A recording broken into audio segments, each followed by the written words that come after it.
In a land of sand, life is tough. It can sink away in an instant. The Arabian Desert is one of the most challenging places on Earth. But the animals here are resilient and specialized. Still, death is never far away. Creatures must seize every opportunity to find food, shelter, and water. Adaptability is the key to life and death in the dunes.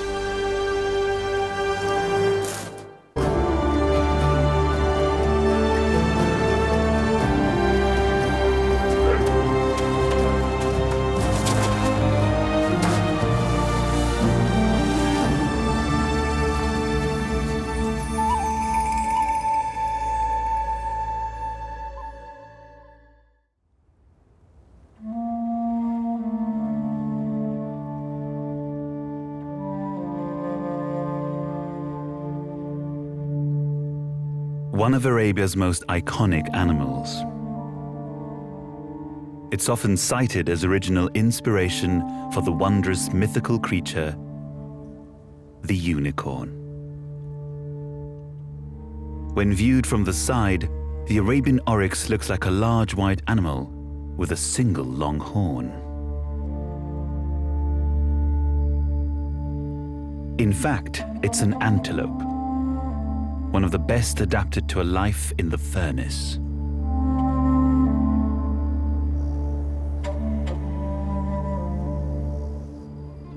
The dominant oryx bull starts his day looking over his herd. As the sun rises, the group will adapt their behavior to cope with the changing conditions it brings.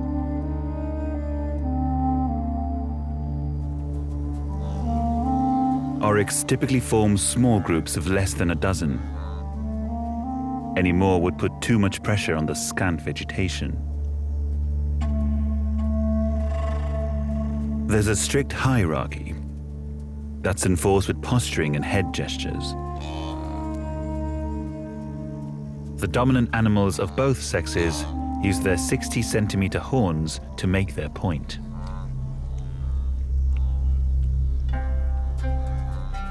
Only the dominant male breeds. This herd bull spends most of his time patrolling.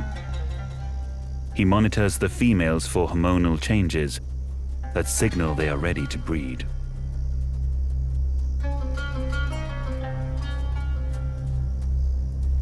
He does so by tasting her urine.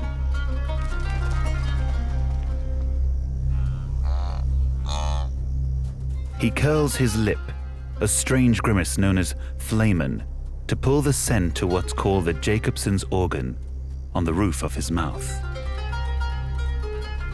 With this, he can sense her hormone levels and determine when she'll be ready to mate.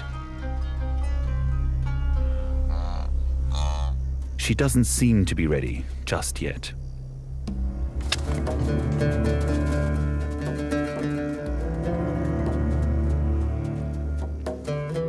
The herd has other things to worry about.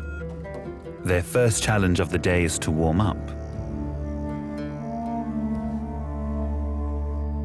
At night, the temperature only drops to around 20 degrees Celsius. But to creatures built to withstand heat, which can exceed 50 degrees, that feels cold. The oryx turn themselves to stand side-on to the warming sun, exposing as much of their bodies as possible.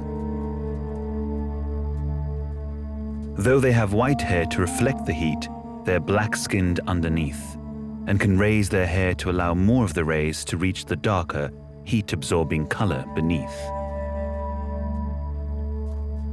They won't have long to wait.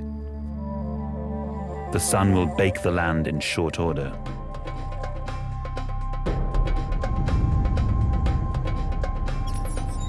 The Arabian Peninsula is the largest peninsula on Earth, over 3 million square kilometers.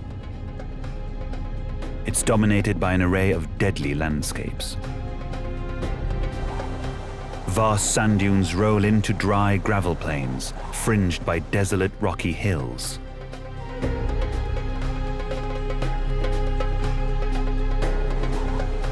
This is the Arabian Desert. Hostile and barren, a land seemingly devoid of life. Animals and plants that live here must cope with extremes of temperature, suffocating shifting sand, and an almost complete absence of water. They must also survive each other.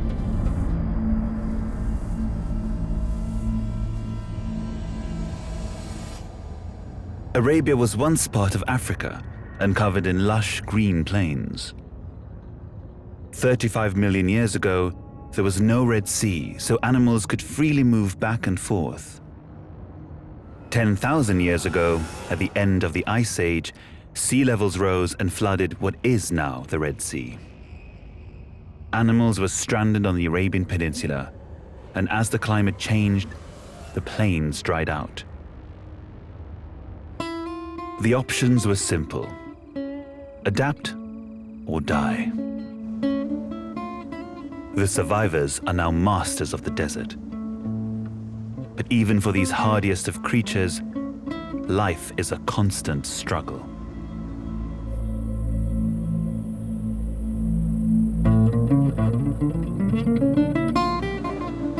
Food, water, and shelter are in short supply, especially as the desert turns up the heat. It's only 7 a.m., but the mercury is already in the high 20s. For animals the size of an oryx to survive, they must keep constantly on the move, seeking out every possible opportunity to eat. They'll make a non-stop journey of 120 kilometers or more to get to fresh grazing. There are several youngsters in the group, all sired by the herd bull. Being smaller and more vulnerable doesn't win the calves any favors. They still have to give way to higher-ranking individuals. Now between 2 and 3 months old, they still suckle from their mothers.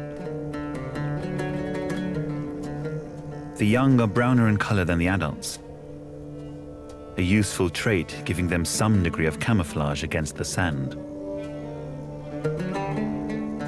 Other calves in the group are 5 months old. Their brown coats are already fading. They weaned nearly a month ago and scrape a living from whatever desert vegetation they can find.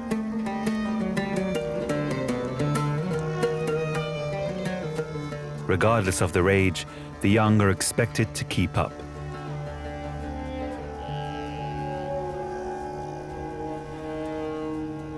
The herd's home range can be 2,500 square kilometers. They never stay in one area for more than a few months to avoid overgrazing. But moving can bring new challenges.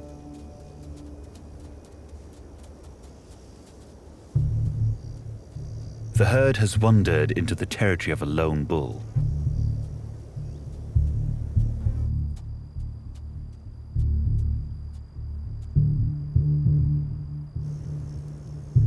Until they can secure a herd, bulls lead a solitary existence, guarding their turf and waiting for available females to pass through.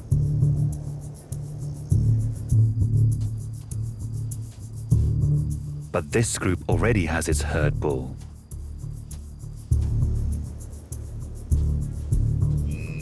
For many animals, this would be a certain fight, and their horns are potentially lethal.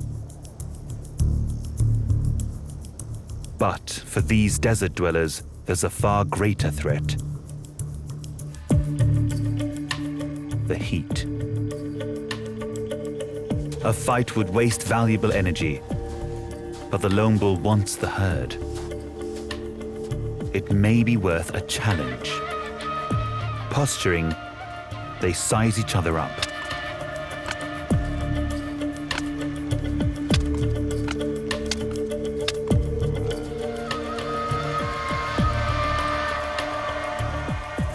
The brief tussle's enough to persuade the loner that it's a fight he can't win.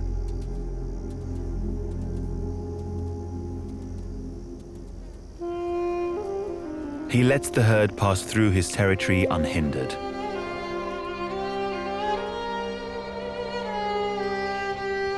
It might be a long, tough journey.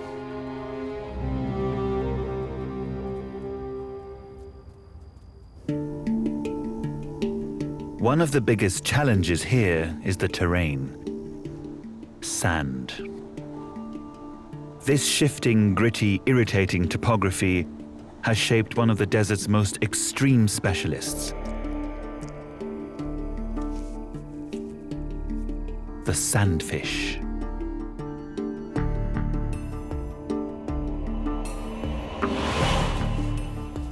He's not a fish at all, but a lizard, a type of skink.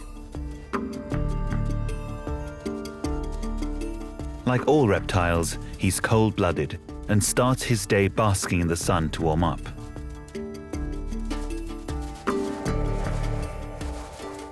Scientists long thought his stout limbs were tucked against his sides to help him sink under the sand. Recent studies have revealed that they rotate back and forth using the front crawl stroke. He can literally swim through the sand. What's sleek and streamlined beneath the sand looks a lot clumsier on the surface. His short legs give him a distinctive waddle.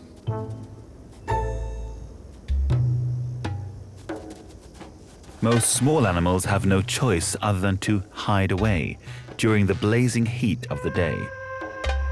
But larger animals have no such luxury. Some of the most famous specialists live out on the rocky plains. Known as the ships of the desert, camels are the ultimate desert survivors.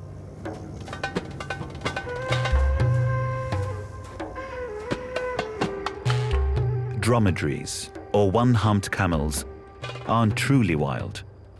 They're a domesticated species that now roams free. Fossil evidence suggests that they were domesticated here 4,000 years ago.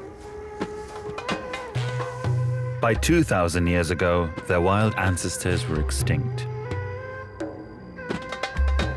Nonetheless, they still have their predecessors' remarkable adaptations that enable them to survive this fierce desert.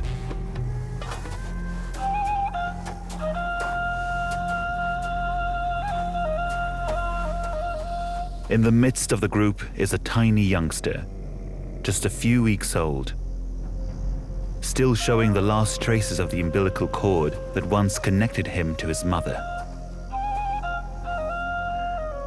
Older cousins gather around him. There's no real hierarchy in camel society. Outside the breeding season, females and males live in separate groups.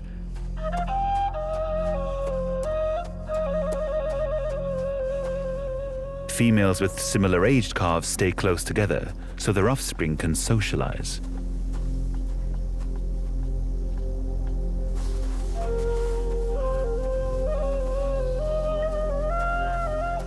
The young are kept in a creche in the middle of the herd for protection. Despite the care, the young male's future is far from assured. With danger from predators, disease, and above all the heat and lack of water, 30% of young camels won't reach their third birthdays. To survive the dangers of the desert, this little guy's on a steep learning curve.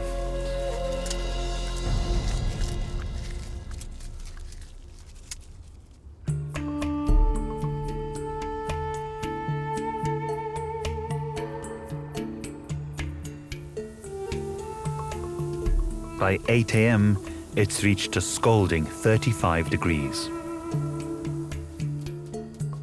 The temperature will continue to climb. There's another herd on the dunes that has its own adaptations to survive. These are sand gazelles. They get all their water from their food. They must eat 30% of their body weight daily and keep constantly on the move, covering 15 kilometers a day in search of fresh grazing.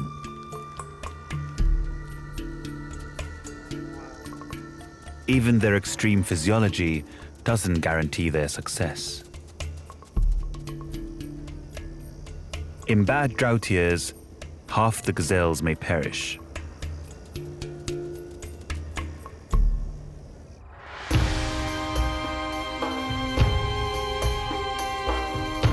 The oryx are also experts in conserving water. Their breakfast consists of little more than dry grasses, but there'll be enough moisture in the plants to keep them alive. Their extremely efficient kidneys make sure no water is wasted. They produce ultra-concentrated urine and dry droppings. As humans get hot, we sweat to maintain a constant internal temperature. No matter how hot it gets, oryx won't sweat. They cannot afford to lose the water. Instead, they will allow their internal body temperature to rise to around 39 degrees, while still keeping their brain cool. The excess body heat will dissipate during the cooler night.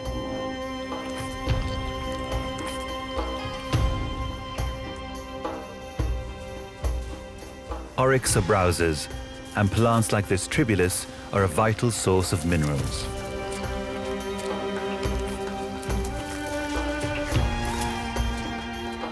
Vegetation is sparse, especially here, where there's little but loose sand.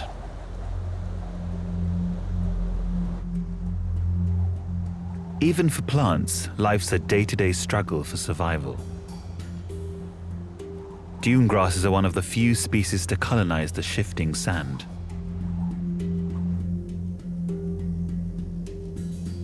Their long roots search a large area for water and ensure they catch as much moisture as possible on the rare occasions that it rains.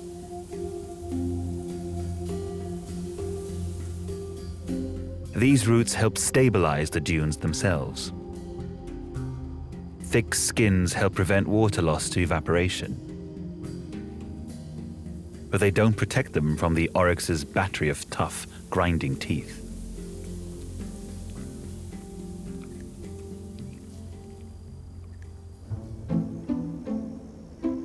Another challenge for life out in the desert is the lack of cover for hiding. But there are some stealthy specialists. Lying motionless, with her sandy, mottled coat, the sand cat's easy to miss. She looks like a house cat, but is much more reclusive and nocturnal. Seeing one out in the open, especially by day, is extremely rare. She typically spends her days in a cool, underground den, but this morning she's enjoying the fresh air before it gets too hot. The sandcat is the only feline species adapted solely for a life on sand. Her soft, dense fur protects her from the sun's rays and insulates her during the cold night. Her claws are more retracted and blunter than other cats because she often digs her prey from the sand. The pads on her feet are hairy to act like snowshoes, keeping her from sinking into the sand. Food resources are scarce, but water is non-existent, so the cat must hunt to obtain moisture from her food. This can be anything from insects to hairs. Like all predators, she spends most of her time sleeping, up to 18 hours a day. Even as she rests, she seems to be dreaming of a hunt.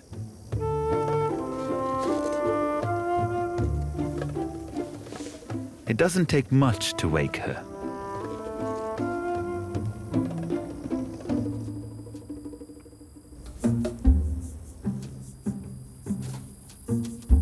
Lizards are her primary prey. Thanks to her hairy feet, she barely leaves footprints and can tiptoe in silence.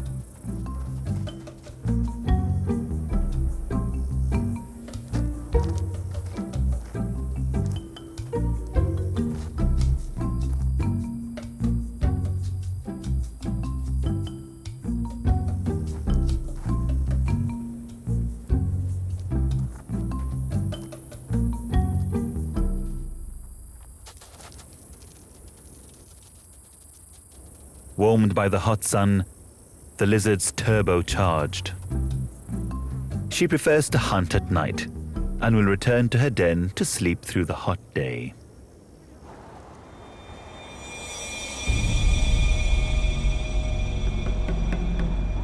The air temperature reaches a peak of 50 degrees in the early afternoon.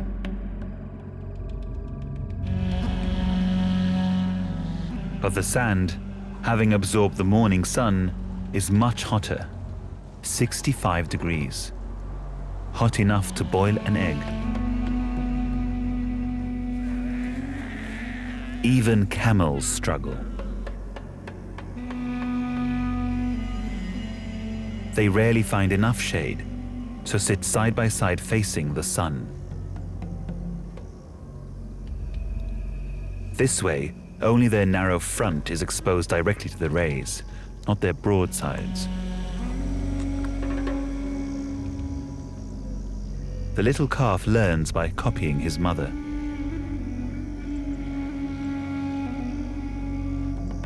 To protect their bodies from the scalding heat of the sand, they have thick calluses on their chests, knees, and wrists. They stop the rest of the body from contacting the sand. Camels have thick curly fur that reflects the heat. The surface of the fur can be hot to the touch, but the covering's so efficient that the skin remains much cooler. Only if their bodies reach 42 degrees, a potentially fatal temperature, will the camel sweat to try and cool down.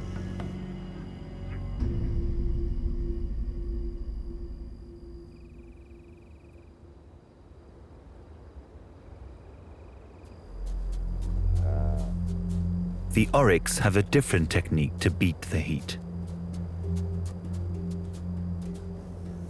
Northerly winds are fairly constant here and build during the afternoon.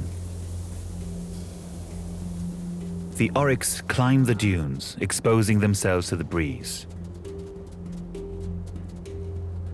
The wind's hot, but it's better than nothing. Now their white coats act as reflectors, bouncing back rather than absorbing the sun. They have broad feet to spread their weight, making it easier to walk on the dunes. The hooves also make good shovels, and the antelope can dig to expose a cooler bed of sand, the ideal place to sit. The air they breathe in cools their blood as it travels to their brains, preventing tissue damage from the heat.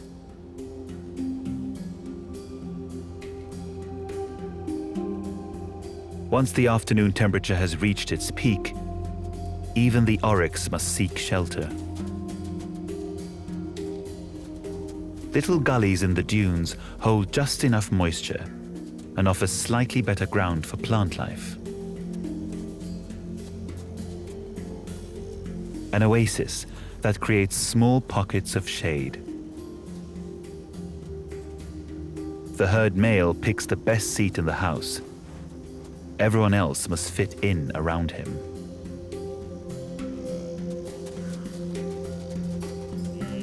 the calves must still follow herd protocol.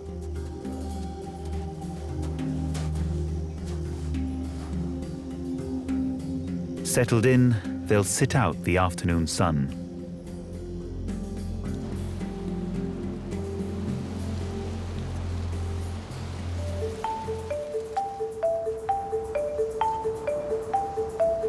The dunes of the desert have a life of their own. They're always on the move, slowly drifting southeast.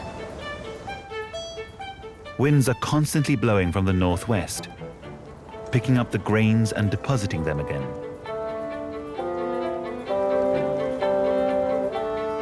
The ripples follow the direction of these prevailing winds. At their biggest, the dunes can be 100 kilometers long and 3 kilometers wide.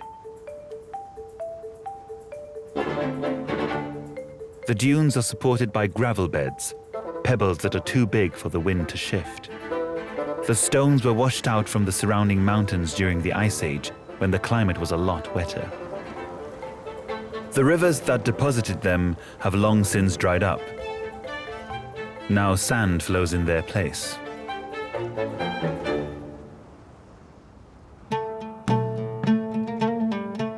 By 5 p.m., the sun is starting to sink. Temperatures gradually release their grip on the desert. The sandfish emerges from his daytime hideout. Now at a more comfortable temperature, he can hunt. Normally, he uses his sensitive hearing to locate beetle larvae burrowing in the sand. But ants are on tonight's menu. He'll need to be careful. He's not the only reptile around. And some of his neighbors can be deadly.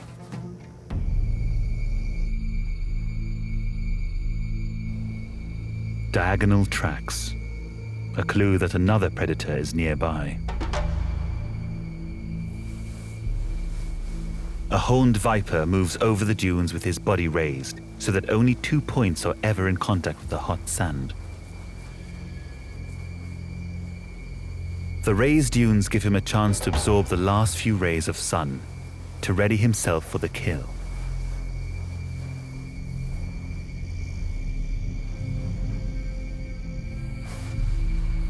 He's an ambush hunter and looks for a place to lie in wait for a target to wander too close. Lizards, birds, and small mammals are his preferred prey. Now in a prime position, he waits for the cover of darkness.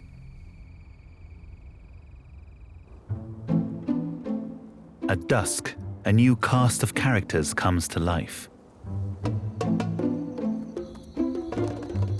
The Ruppell's fox sleeps in a den to escape the heat of day. But now as it cools off, he's also ready to hunt.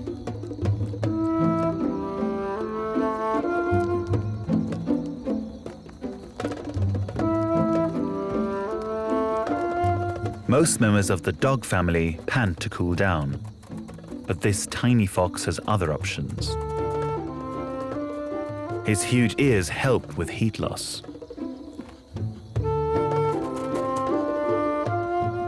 He loses 55% less water than other mammals of the same size.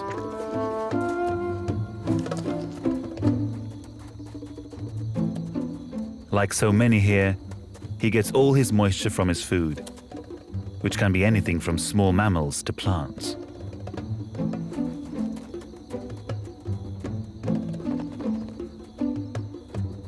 He tiptoes quietly, thanks to long hair covering the pads of his feet. Though it helps him make a quiet approach, their most important role is protecting his pads from the burning sand. Like a bloodhound, he follows his nose.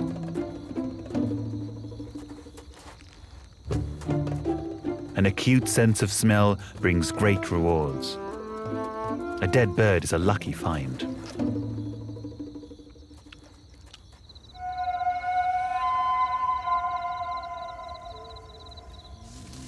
By day, there are only a few species of mammals visible in the desert, but night reveals a far greater diversity. Many have been hiding right beneath the camel's feet.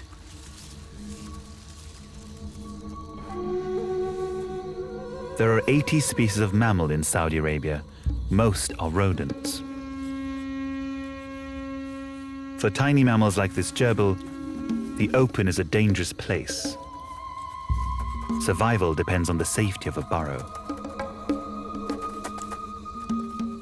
He forages for seeds and grasses, and even the occasional insect. Coming out at night means the gerbil can avoid the sun. But deadly predators roam in the dark.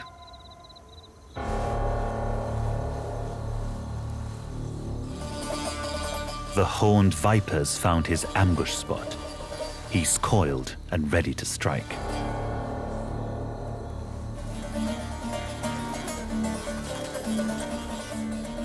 He can detect the vibrations of the approaching prey, feeling its movements as he lines up his attack.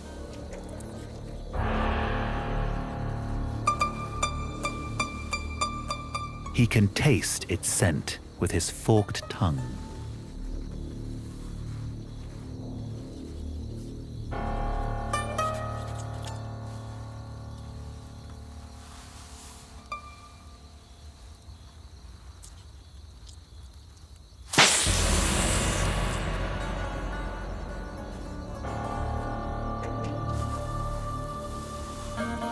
After injecting his lethal venom, the viper retreats.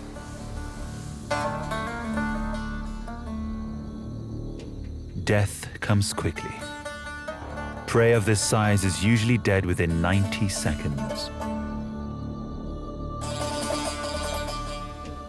The snake will stay out of the way of its sharp claws and teeth until its victim is helpless.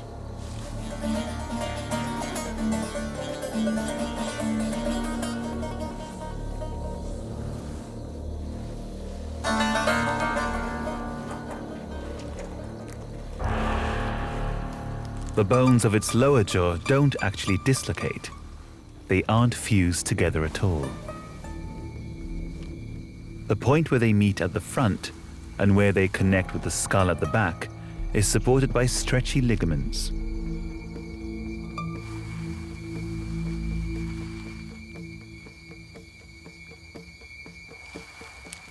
The viper eats the gerbil head first, so that its limbs fold neatly against its body and don't catch in the snake's throat.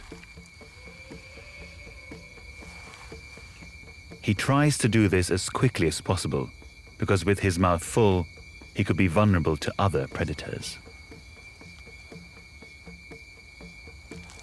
It might take half an hour to swallow the gerbil and several days to digest it.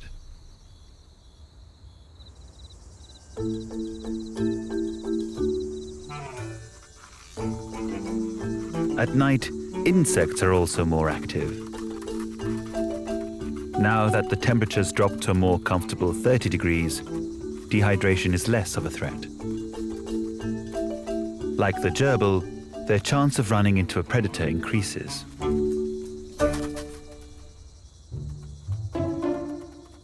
A Ruppell's fox uses its keen hearing and sense of smell to locate a meal.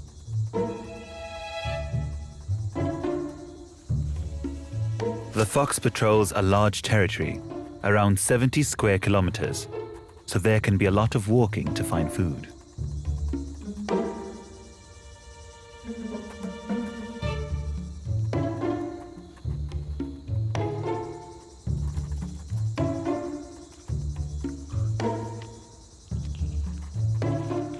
But persistence pays off. A large locust is a protein-packed meal.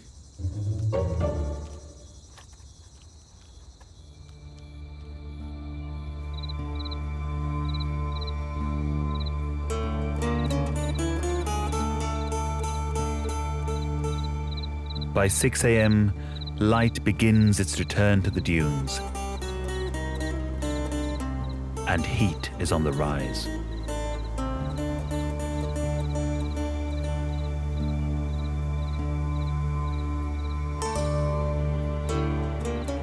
As usual, there's a changeover in the animal community.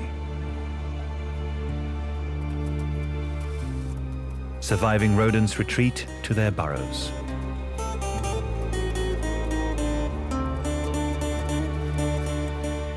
The day shift begins once more.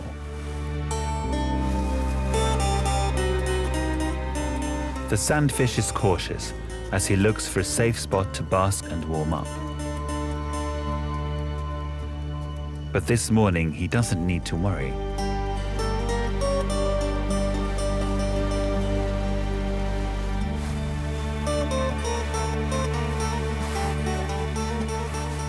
After its huge meal, the horned viper is resting and realigning its jaws. He needs to sit in a safe spot and digest his prey.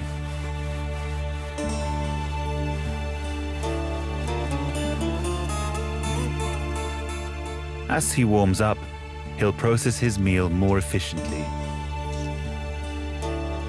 Thanks to strong enzymes in his stomach, he'll be able to digest the entire gerbil except for its hair and claws, which he'll excrete.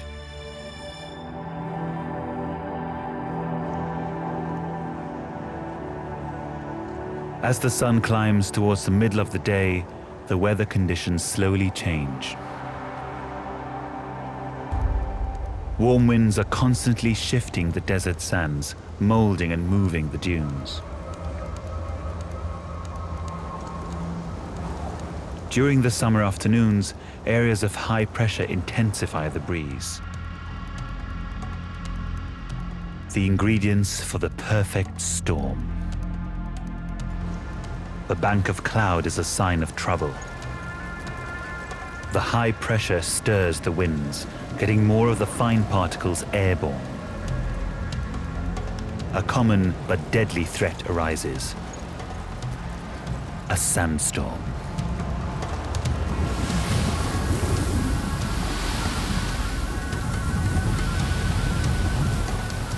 For the inexperienced, it could be a death sentence.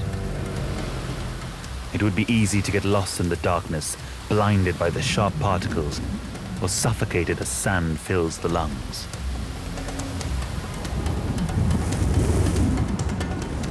But desert specialists have their coping mechanisms.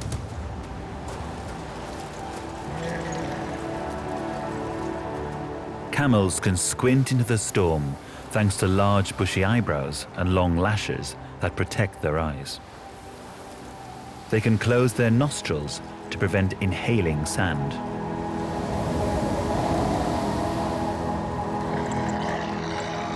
Luckily, most sandstorms blow over quickly.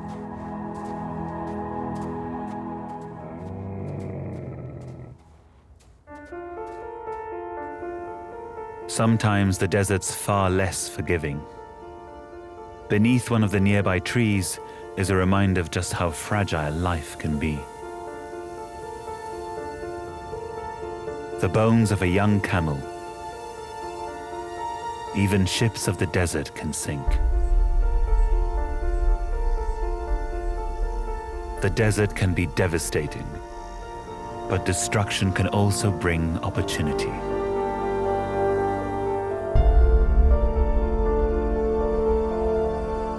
The storms brought down an acacia. The crumbly, sandy soil wasn't enough to anchor the tree. Even for plants, death is ever present.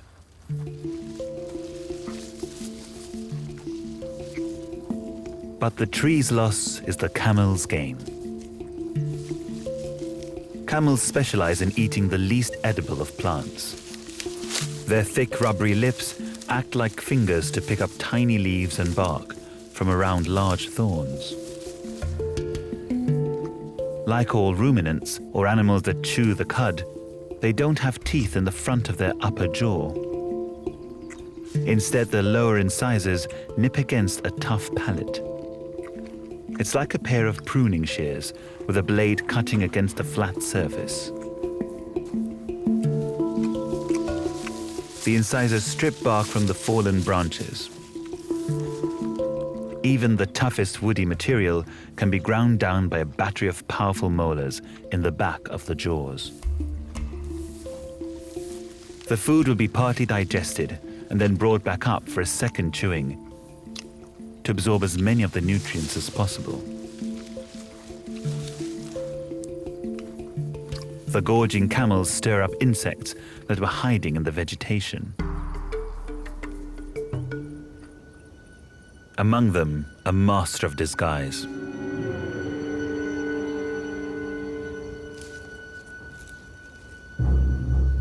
A female striped or devil's flower mantis.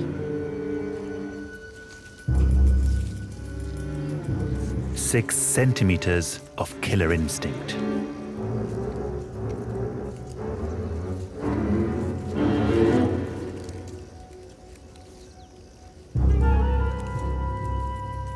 She's a stealth predator. She creeps forward, rocking her body back and forth as though blown by a breeze, adding realism to her leafy disguise.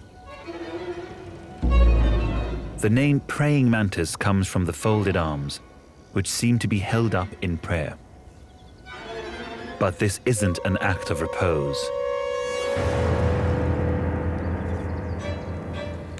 Her weapons are concealed. Her claws can be swung forwards with incredible speed, pinning her insect prey against the spine-lined arms. But despite her weaponry, she's not immune to attack.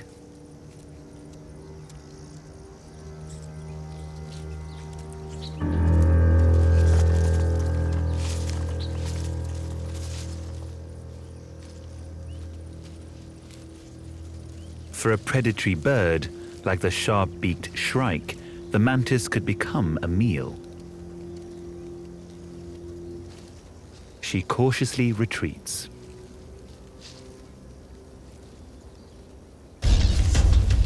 But these avian hunters are also hunted.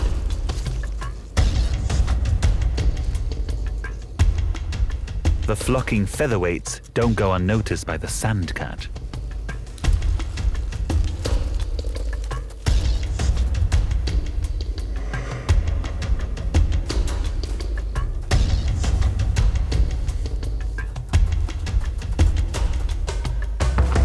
With so many pairs of eyes watching, it's hard to sneak up.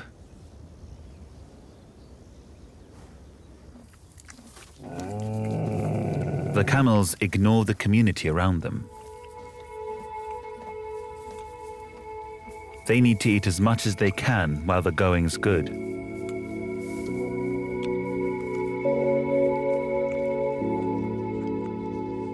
The hump of a camel stores fat. When food's abundant, its body produces the fat and strong fibrous connective tissue to hold it in place. Most animals store fat on their bodies, but fat's an insulator and would cause a desert animal to overheat. By storing it in the hump, it doesn't interfere with the camel's ability to stay cool.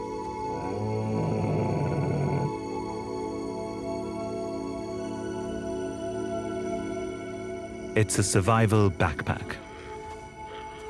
When the animal falls on hard times, it can metabolize the fat, producing both energy and water.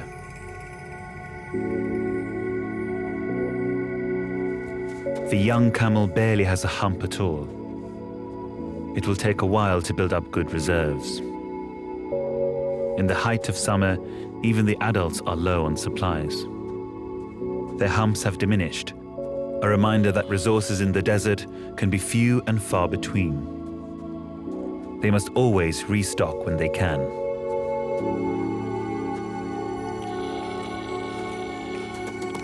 While the adults feed, the young play. They are necking and nipping.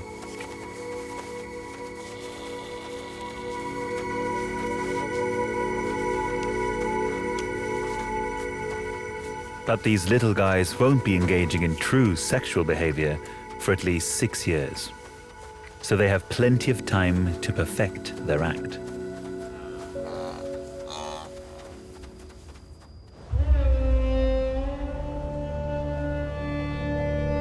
The oryx have been trekking all day, as the temperature's risen around them. By late afternoon, their endurance pays off. The storms brought with them light rains, something oryx are capable of detecting from as much as 80 kilometers away. The water's long gone. It's evaporated or drained through the sand. But the plants have trapped some. Moisture-rich vegetation is worth traveling for. The Arabian oryx was once hunted to the brink of extinction. It was only captive breeding and release that saved the species. Today, a mere 1,000 roam wild in the desert. Though their numbers have stabilized, they're still considered vulnerable. Even with protection from hunting, their survival hangs in the balance. They're at the mercy of the environment and must trudge every day to eke out their living. Not all of them will make it. The harsh environment claims around 40% of the calves before they reach maturity.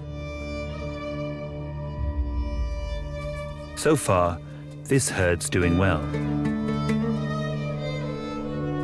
The fresh vegetation is a welcome feast. Even the youngest calf is having his first nibble.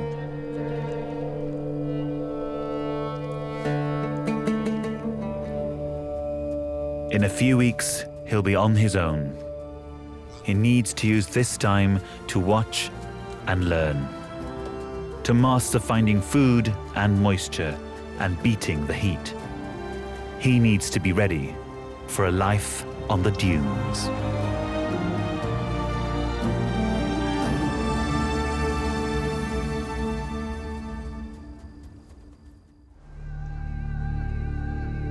Arabia, a land where water is scarce.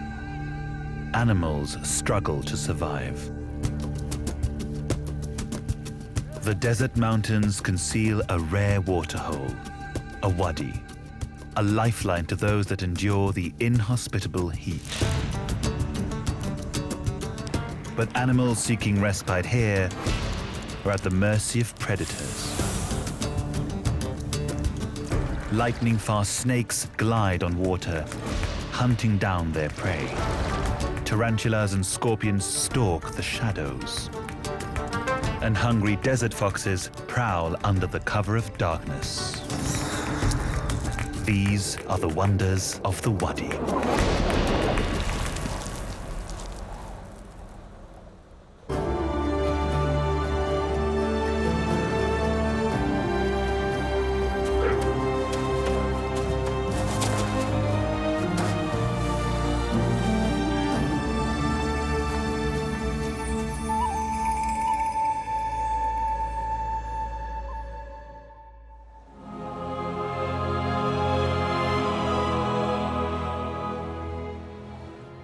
Arabia is home to one of the largest continuous sand deserts on Earth.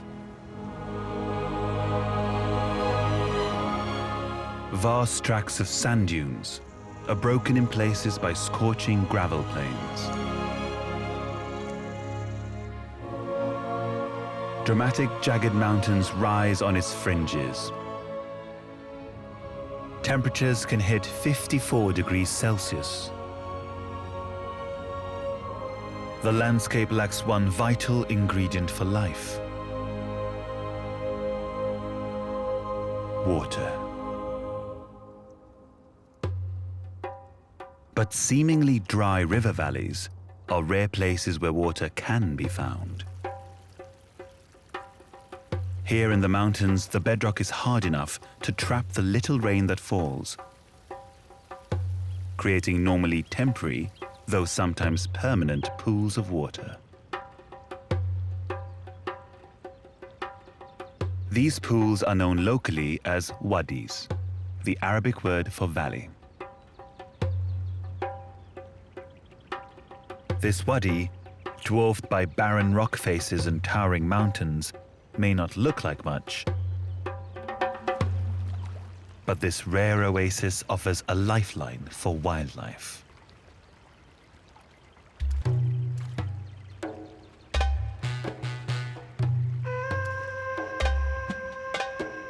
Toads are one of only a handful of animals that can exist here year-round.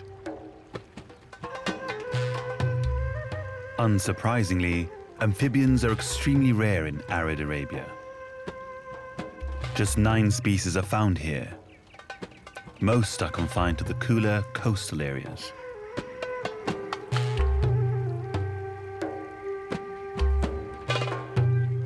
The Arabian toad is the only species to have penetrated the drier interior, and it is entirely dependent on the wadi.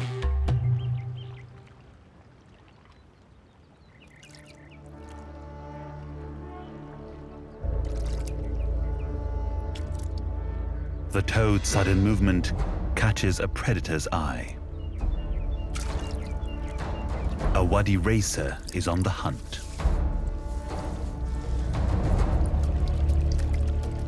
This deadly specialist lives up to its name. The 1.3-meter snake uses lightning speed to hunt in the pools.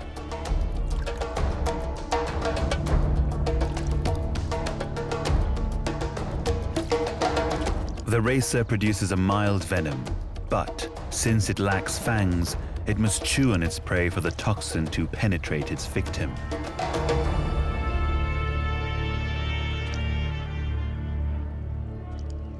Its favorite food is toad.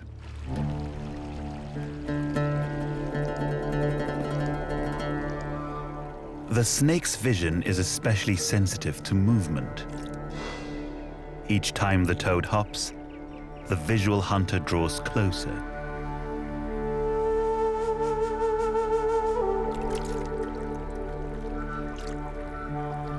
If the toad keeps perfectly still, the snake can't detect it. It is a battle of nerves. Incredibly, the snake's tongue seems unable to pinpoint its target, even at point-blank range.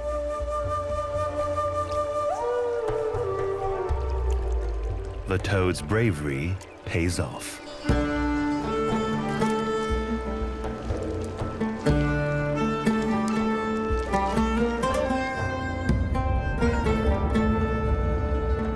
The wadi lies in the mountains, rising along the east coast of the Arabian Peninsula.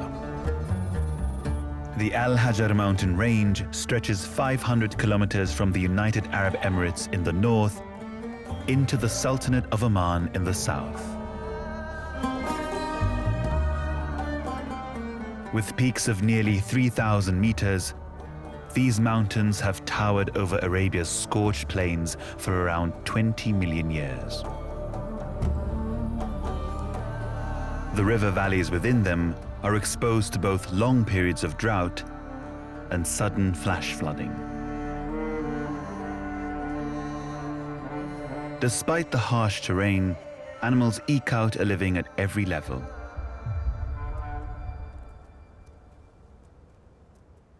The king of the castle, found only in the high country, is one of the rarest animals in Arabia and the world. The Arabian tar. Fewer than 2,500 of these endangered animals remain. The Al Hajar Mountains are their last refuge. High above the wadi, there are few resources. Both soil and water run off these hills, leaving them bare and dry. The impervious rock makes it difficult for plants to take root.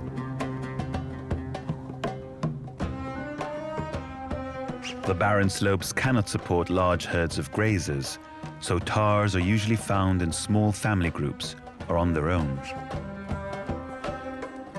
This Billy is tired of living by himself. It's time to find a mate.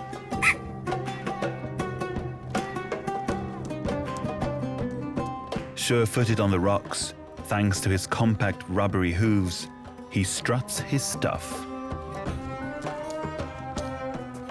presenting himself to any females who might be watching. His shoveling and head rubbing spread his scent.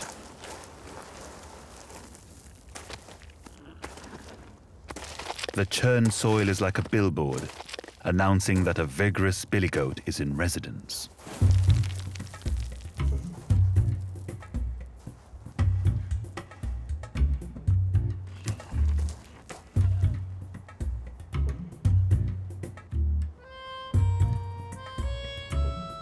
Already a nanny tar watches from afar.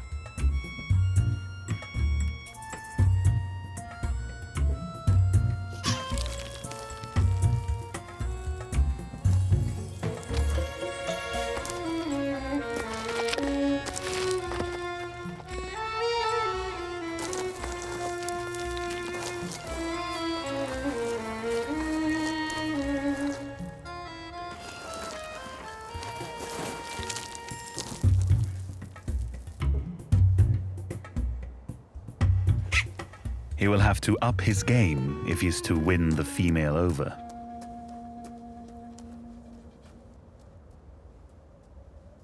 On the lower slopes, closer to the Wadi, other rock climbing specialists make their living.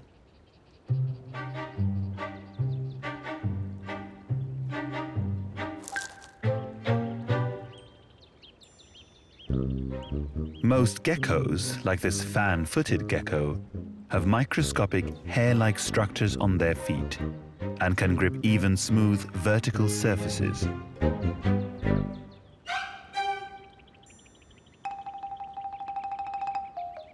This spacious rock gecko is also perfectly adapted to the steep walls around the Wadi.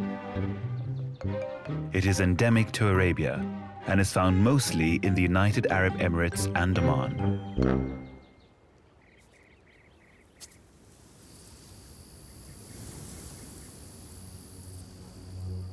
Another deadly threat lurks in the shadows.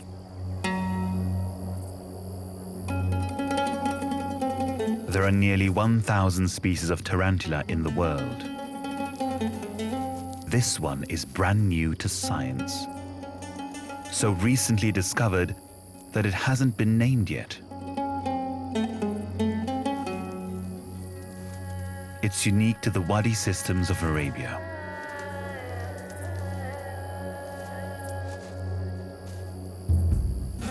This bulky female is turning her hideout in the rocks into a deadly trap. The tube-like spinnerets on her backside exude a gluey substance that hardens on contact with air to form very strong threads of silk. She uses the threads to line the inside of her chamber, to reinforce the walls and prevent collapse. But some of the lines of silk extend outside the burrow. Tripwires alerting her to anything that might stroll within striking distance. A grasshopper is a meaty meal. By tarantula standards, she is small. Her body is just 3 centimeters in diameter. But that will not stop her targeting prey her own size. An insect needs only to brush a tripwire, and it is game over.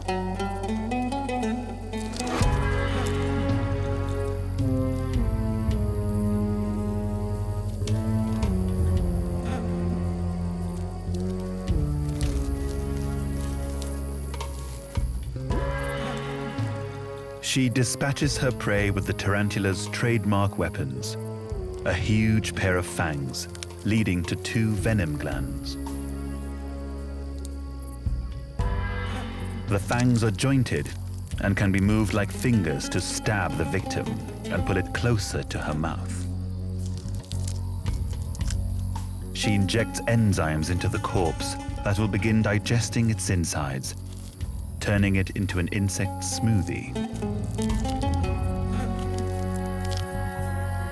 She sucks her victim dry and discards the empty shell.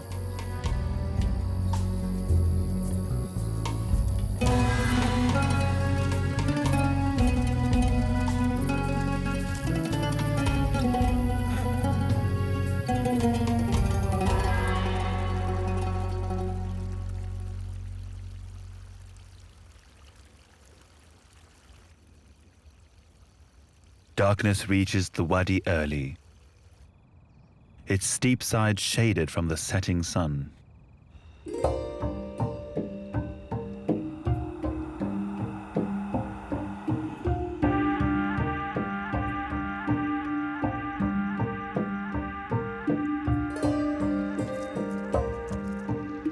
Night, and a little ultraviolet light reveals a deadly scorpion.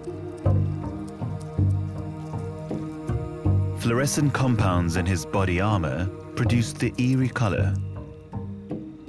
Though just why it has evolved to glow in UV light is a mystery. Recent studies reveal that the fluorescence found in the scorpion shell acts as a full-body light sensor, with the tail being especially sensitive.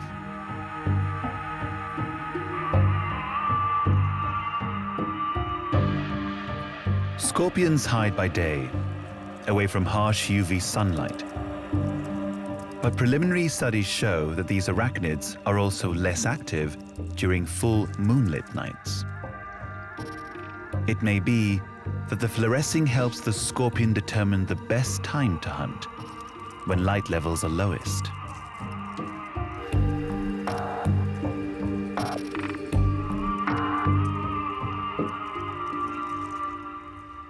When it does hunt, tiny slits at the end of its legs can sense vibrations on the ground from anything moving within half a meter of them.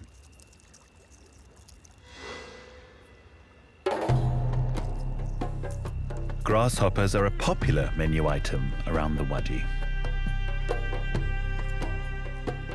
The scorpion has sharp pincers for wrestling and dismembering prey.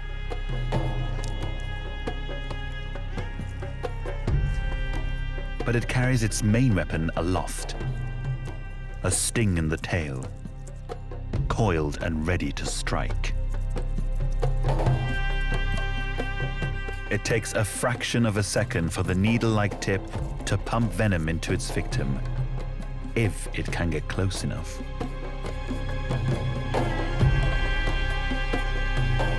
Before the assassin can move in for the kill, another nocturnal hunter disturbs it.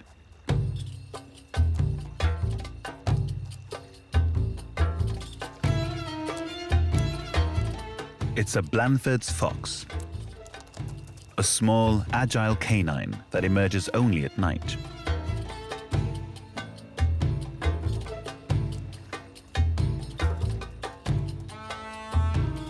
Sharp claws and rubbery feet act like sneakers to help him grip as he climbs the rocks around the Wadi.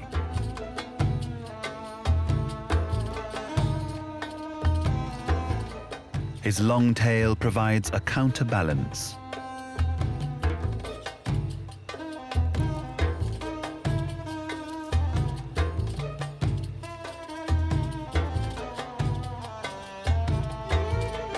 He will eat just about anything, from insects to desert plants. But it's small mammals he's really after. And they're likely to be close to water.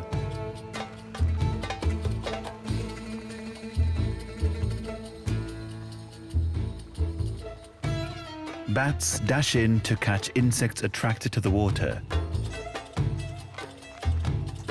But he's not likely to catch one of these.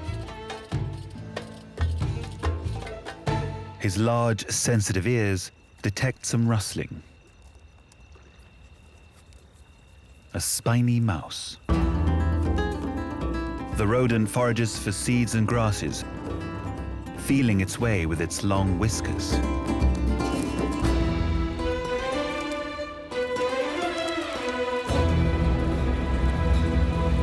For the fox, it's a welcome snack.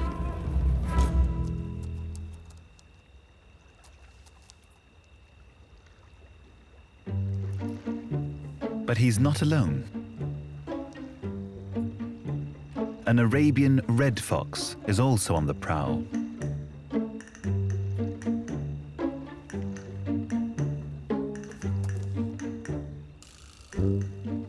No predator likes competition for food and will drive off or even kill a smaller rival.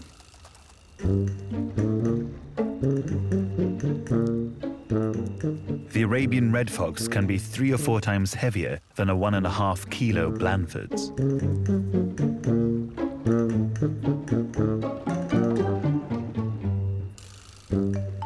The underdog decides not to risk a run-in and heads for higher ground.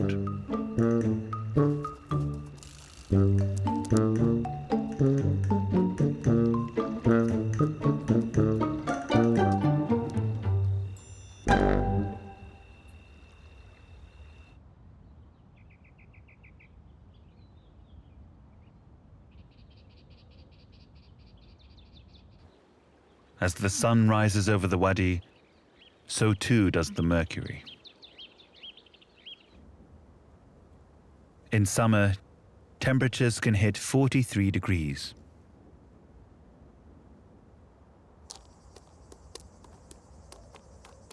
But the rising heat does not deter the male tar.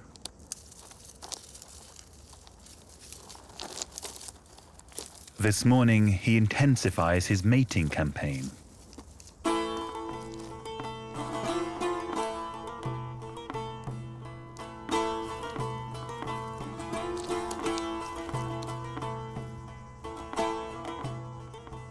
The female relaxes in what little shade the scant vegetation provides.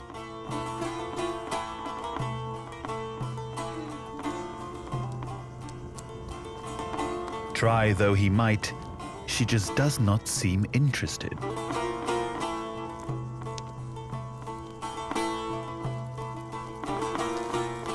The male cannot afford to relax.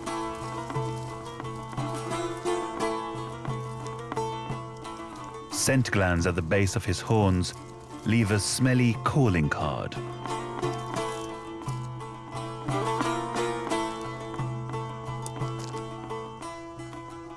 She does not look impressed.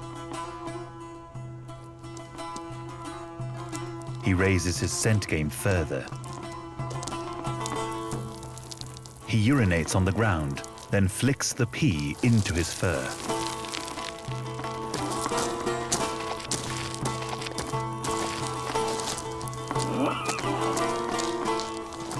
His body odor is loaded with testosterone.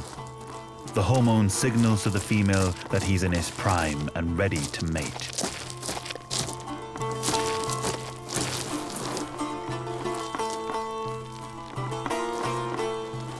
Ramming the ground with his horns stirs up the scent.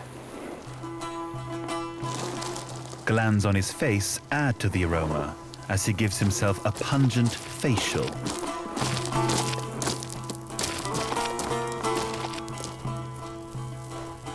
This is goat cologne that the ladies will hopefully find hard to resist. But this female still seems uninterested.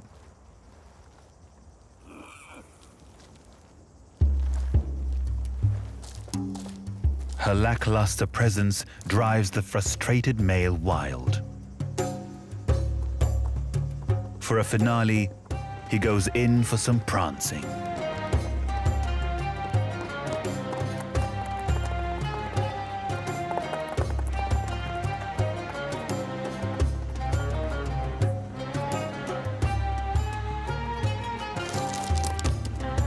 But it seems to have the opposite effect.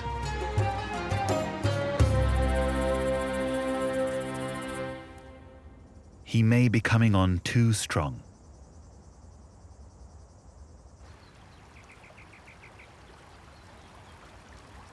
Beneath the tar, on the valley floor, rare pools of water teem with life.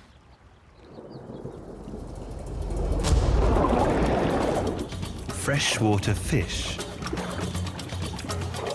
Only 3 species survive in the Al Hajar Mountains, and this one is the Oman Gara. They endure only in isolated permanent pools of the Wadi. These tiny fish get by scraping algae and any other detritus from the rock walls of their watery prison.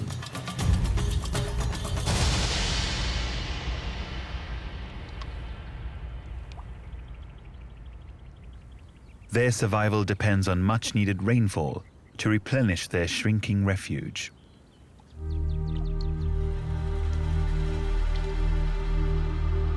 But rain is unpredictable in Arabia. Some years it does not rain at all. Then some pools will dry up, and the fish in those will die.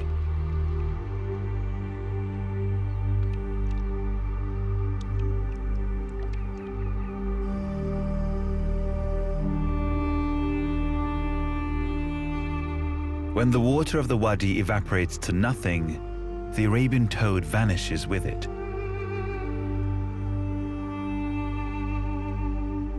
But this is no permanent disappearing act. The toad buries itself in the mud and enters a state of torpor, like hibernation. It lowers its heart rate and metabolism to save energy and keep it safe until water returns. Remarkably, the toad can stay buried for up to 3 years.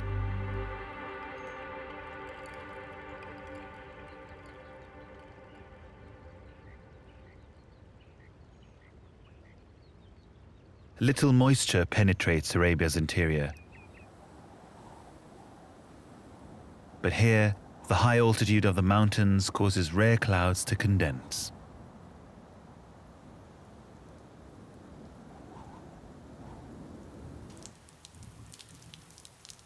The first drops of rain bring instant relief, tempting some of the residents from their dark crevices.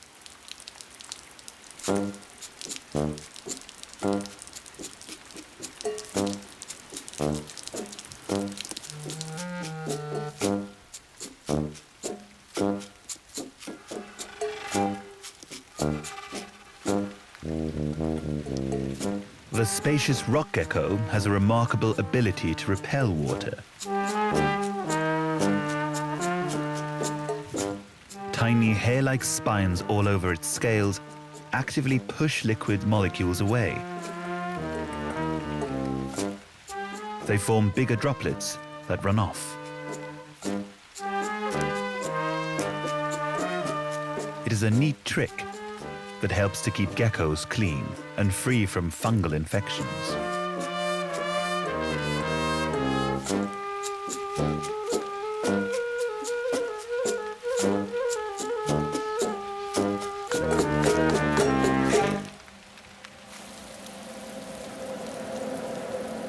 80% of the water that falls in the mountains will evaporate.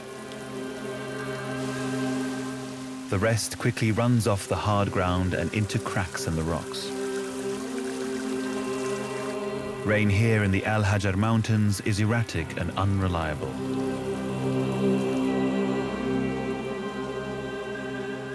A mere 15 centimeters falls each year, and it comes in only a few short, heavy bursts.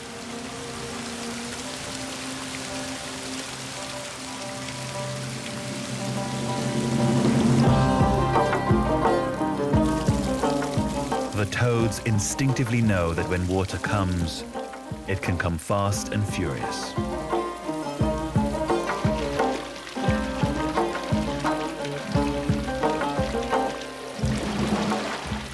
They scramble to higher ground to avoid being washed away.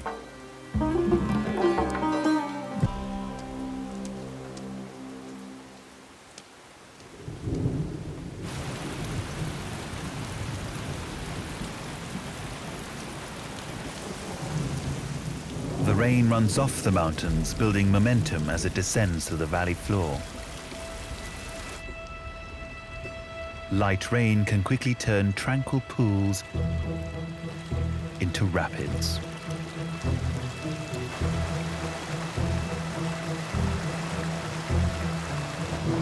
While toads stay clear, the rushing water has the opposite effect on the garrafish.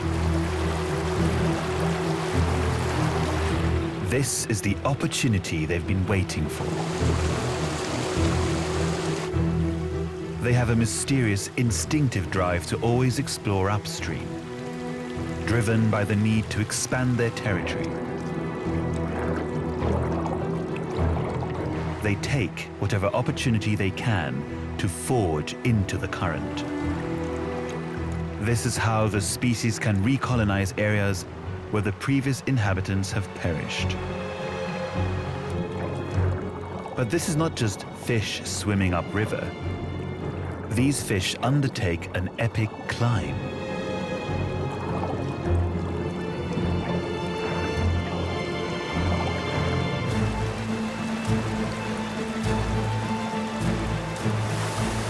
Their sucker mouths, which usually scrape algae from the rocks, become anchors, securing them against the fast-flowing water.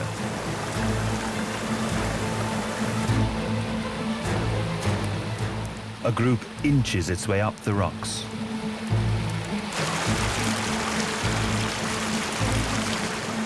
The fish must stay within the splash zone in order to breathe, but stay out of the main flow to avoid being washed back downstream.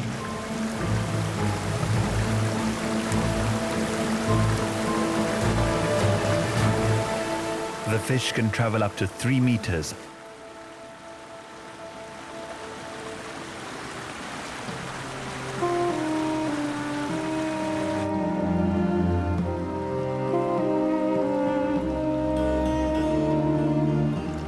For those that make it into new pools, there are fresh possibilities, food, and a new territory to colonize.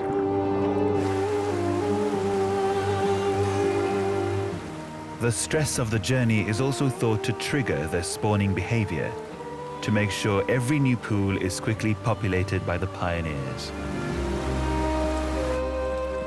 Their sticky eggs will settle in the gravel to stop them washing back downstream.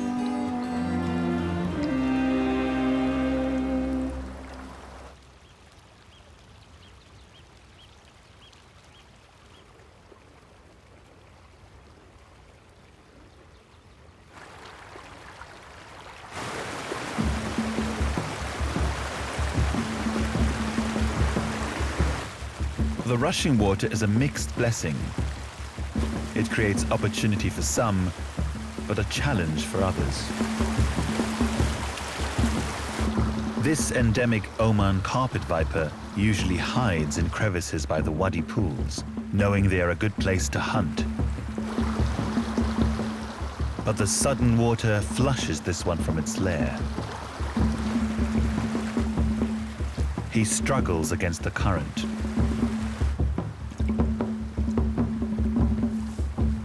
Luckily, the water brings him to rest against the rocks, where he can climb in search of higher sanctuary.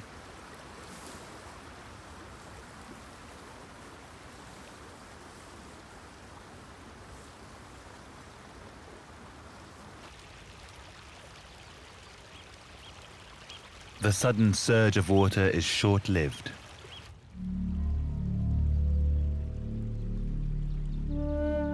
But it can claim victims. A goat lies dead at the water's edge. Perhaps it was trapped by floodwater or washed downstream.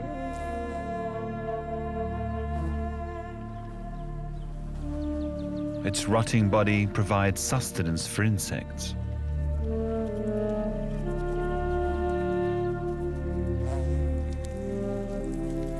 Their ability to complete their life cycles in just a few days means insects are quick to exploit fresh opportunities.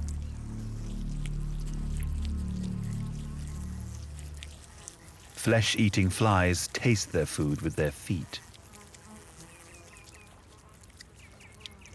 They secrete enzyme-packed saliva from their mouthparts to break down the flesh, making it easier to consume. They also look for places to lay their eggs, where maggots can hatch and join in the feast.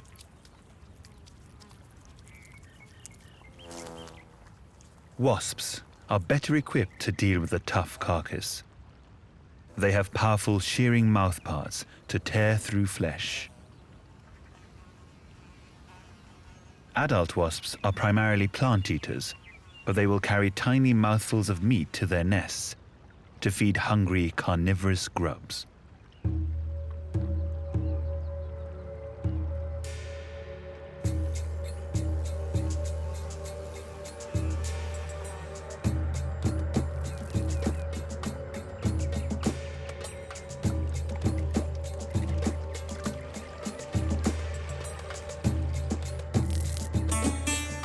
Dragonflies are among the top predators of the Wadi.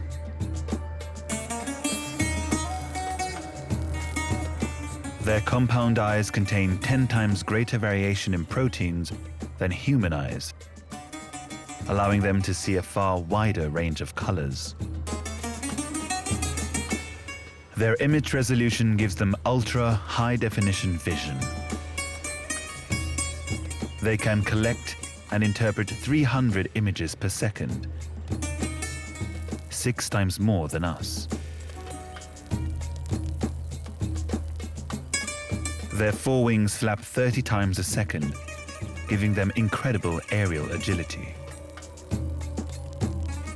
Like miniature helicopters, they can travel in any direction to outmaneuver prey.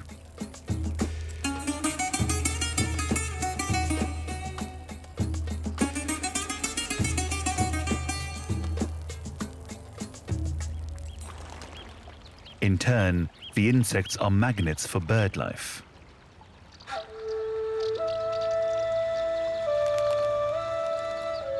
Like dragonflies, pale crag martins catch insects on the wing. These acrobatic members of the swallow family are attracted to the high rocky ledges and overhangs around the mountain wadi.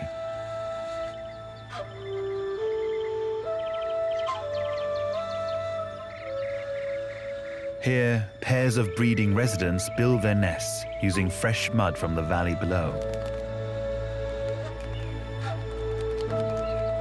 Nests can take several weeks to construct, but the high-rise homes will protect their young from predators.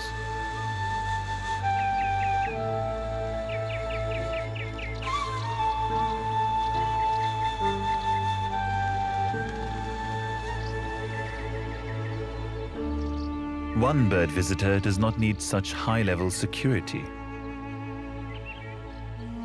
The nightjar is so well camouflaged that as long as it doesn't move, it is almost impossible to see. It too catches insects on the wing, but only at night. By day, it remains inactive, keeping a low profile on the ground, away from hungry eyes.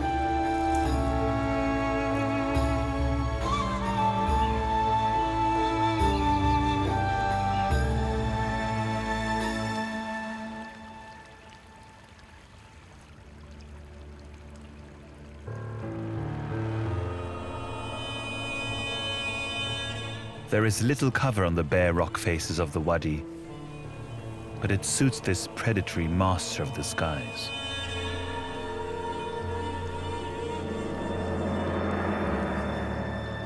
The Oman carpet viper, now recovered from its sudden swim, is one of the deadliest Wadi residents.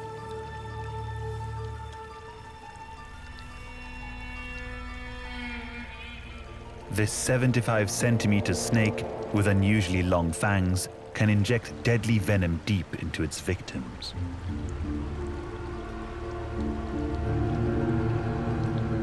It only inhabits the mountainous regions, especially near wadis, where it waits to ambush passing prey.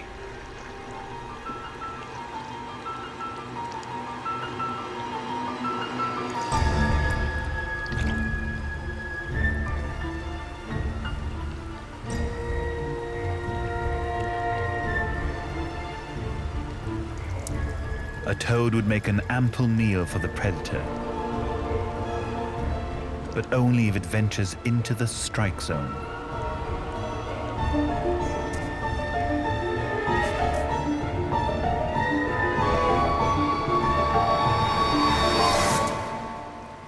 But it's not close enough today.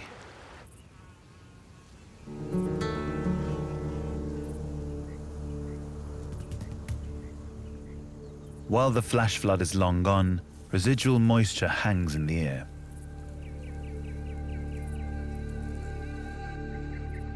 For the next few weeks after rain, the humidity and replenished surface water nurture rare plant life around the Wadi.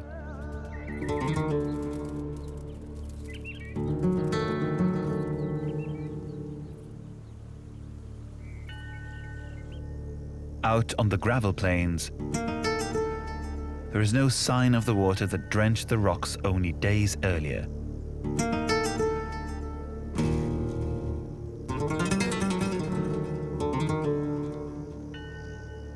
But scrubby plant life now sports fresh green growth. Mountain gazelles are quick to exploit the new moisture-rich vegetation.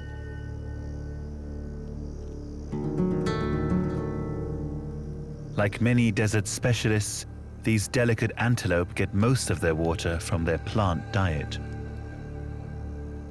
Out here, opportunities to drink fresh water are few and far between.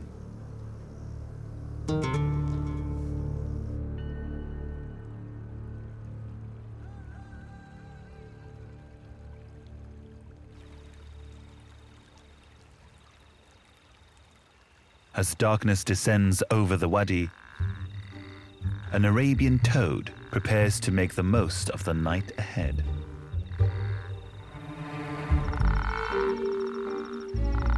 The toad is an opportunistic breeder. Rain often triggers spawning.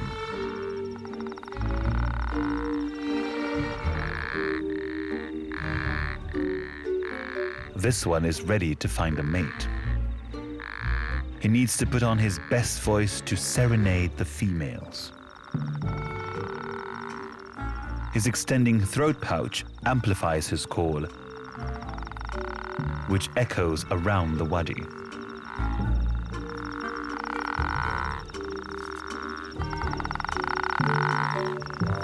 The bigger the croak, the better his chances will be.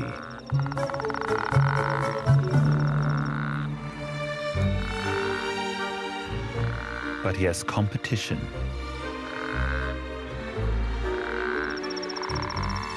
Soon there's a choir of toads, a chorus of single males, trying out their best chatter lines. He spots a passing female and leapfrogs onto her back.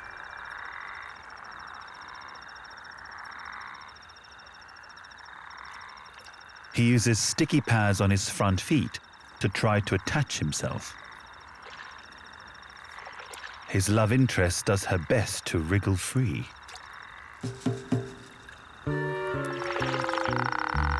But there's a problem. She appears to be a he. In most toads, only males have the expandable throat sacs, which allow them to amplify their calls. It's not uncommon for male toads to jump on each other. Usually, a release call by the love interest thwarts the would-be suitor. But not this one.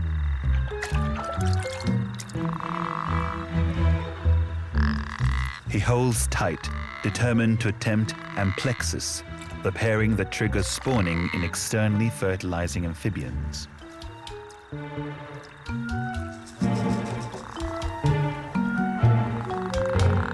Males can cling on to females for hours or even days, waiting for the moment when their partners deposit their eggs.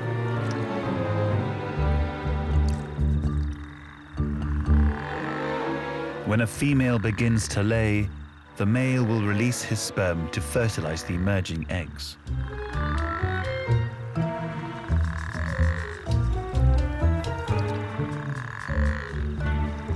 But tonight his efforts will be futile.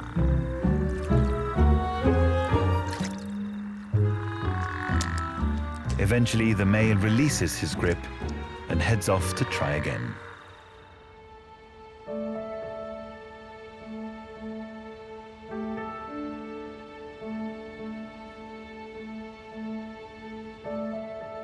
As a new day dawns, the mountain wadi is eerily quiet.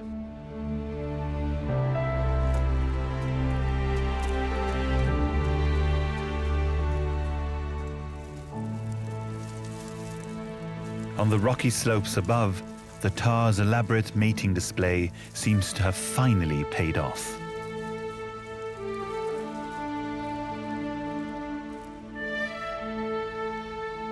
The female has returned and now rarely leaves his side. The pair will stay together and raise their young here. With just a few thousand Arabian tar left in the world, the success of every breeding pair is vital to the future of the species.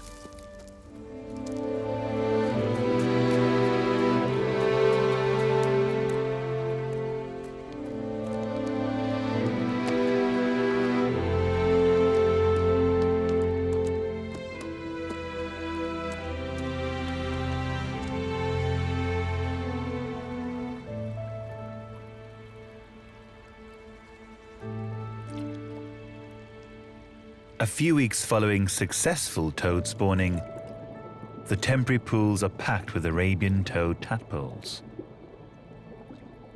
They now race to reach maturity, eating as much as they can to fuel their body's transformation. The more they eat, the sooner they will be able to complete their metamorphosis.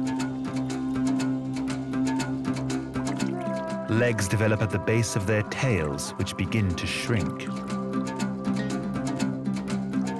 Their mouths turn from simple algae-sucking lips to insect-crushing jaws. Crucially, primitive internal lungs replace their external aquatic gills. Only those that complete the transformation will cope when the pools dry up.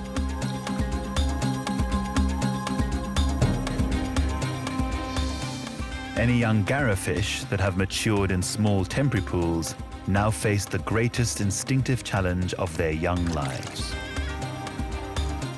They must clamber their way to permanent pools.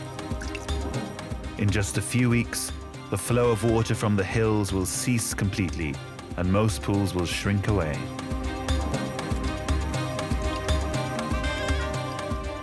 The wadi will retain some water, so as long as the fish reach this permanent sanctuary, they will survive. It's a long, hard struggle.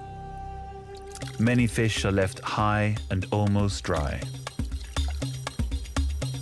Unable to breathe in the air that envelops them, they gasp, trying to extract oxygen from the remaining moisture. Their powerful bodies catapult them as they attempt to find their way to another puddle.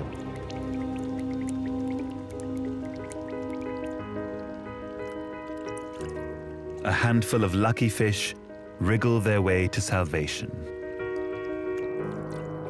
Enough to replenish the pool and ensure the future survival of the local population.